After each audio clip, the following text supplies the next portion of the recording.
Estou aqui mais uma vez, só que dessa vez para falar de um líder, de um grande líder, um líder que nos deixou há 30 anos atrás.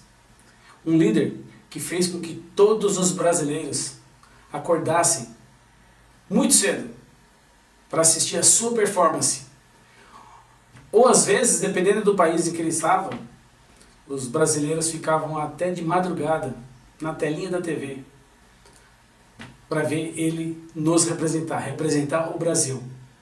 Sim, estou falando dele, Ayrton Senna do Brasil. Um grande líder, um líder que nos deixou várias lições. E eu venho aqui para falar para vocês dessas lições deixadas por ele. E qual é a analogia que eu faço das lições que Ayrton Senna deixou com a inteligência emocional.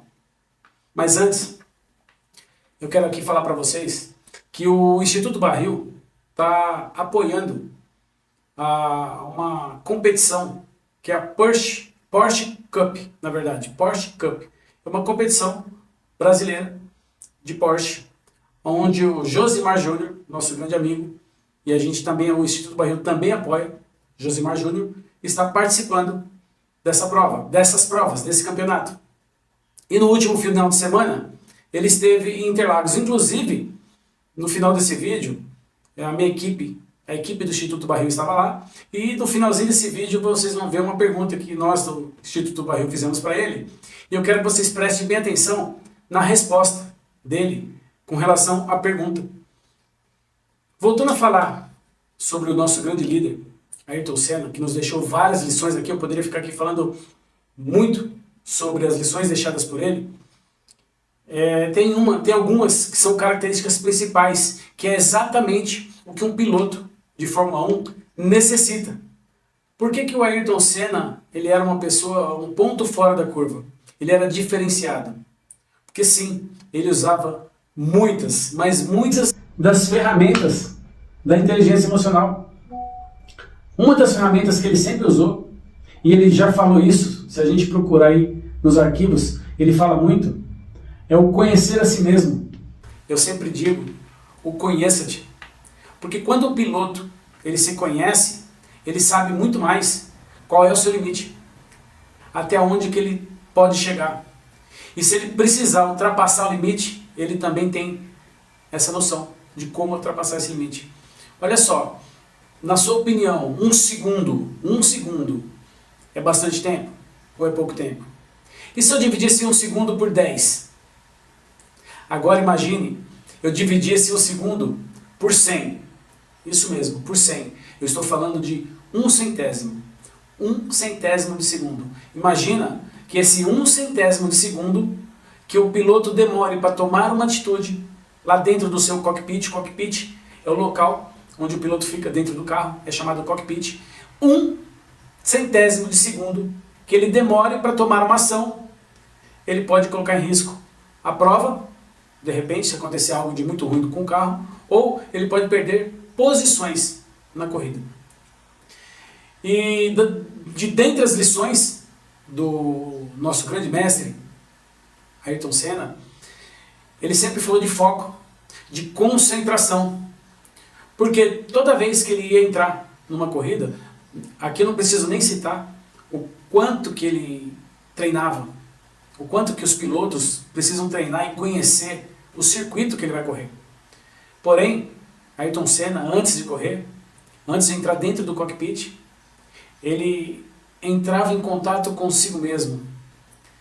Ele fechava os olhos e visualizava o circuito todo. Ele percorria o circuito todo mentalmente, tomando todas as ações que ele precisava tomar em cada curva, em cada reta, em cada freada, em cada acelerada. Isso se chama foco, concentração. Era algumas das ferramentas que ele sempre usava. Toda vez que um piloto adentra o cockpit, ele precisa assumir eu diria um personagem. E assim, é um personagem, mas é um personagem real, é o personagem dele mesmo. Ele precisa se desconectar do mundo externo e entrar naquele mundo, que é aquilo que ele sabe fazer de melhor, é aquilo que ele treinou. Uma outra característica muito forte do nosso amigo Ayrton Senna é o valor que ele dava para as pessoas que estavam com ele. Ele sempre dizia que quando ele vencia, na verdade, toda a equipe estava vencendo, porque atrás dele existiam várias pessoas, muitas pessoas, e ele sempre deu o mérito das vitórias dele para as outras pessoas. Isso, inteligência emocional, também é conhecido como empatia. Ele também se colocava no lugar dos mecânicos, das outras pessoas, de toda a equipe que preparava o seu carro e que preparava para que a corrida dele fosse a melhor corrida. Mais uma vez, então, a inteligência emocional, como eu venho falando em vários vídeos, ela está ligada em tudo e com todas as ações que a gente faz. Principalmente nesse caso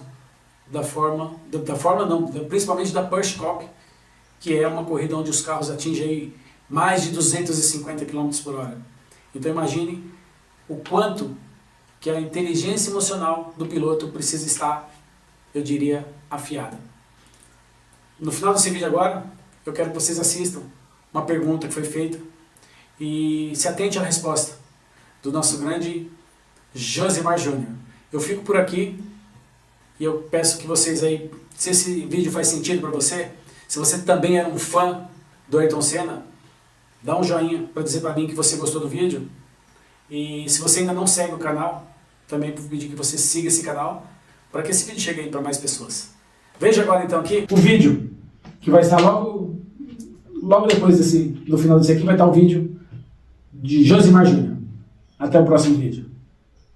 Oi gente, tudo bem? Estou aqui com o piloto Josimar Júnior da Porsche Cup e tem um instituto de inteligência emocional, o Instituto Barril, que ele acompanha muito seu trabalho, gosta bastante, e ele fez uma perguntinha. Quando você está se preparando, você senta no cockpit, como é que você funciona para se preparar para a corrida e essas coisas? Essa preparação, na verdade, começa antes de entrar até no carro, né? Porque o automobilismo é um esporte que depende muito da cabeça. Assim, você tem que ser bom, tem que ter habilidade, tem que ter um carro bom, mas se você não tiver uma cabeça boa, você não consegue prosseguir, porque você está sempre freando a 200 com um carro do seu lado, então, assim, depende muito do mental, né? E você tem que performar todas as voltas sem erro. Sim. Então, isso depende muito do mental. Então, a gente faz uma meditação um pouco antes de entrar tanto para a corrida, para a classificação, no quali, né? E depois, quando entra no carro, também faz mais uma concentração, fecha o olho, pensa numa volta inteira, mesmo parado, né? Mas visualiza uma volta inteira, as marchas e tudo. E isso ajuda bastante para se concentrar para aquele momento, né? Você tem que esquecer um pouco o resto das coisas e se concentrar naquele momento. Legal, muito obrigada.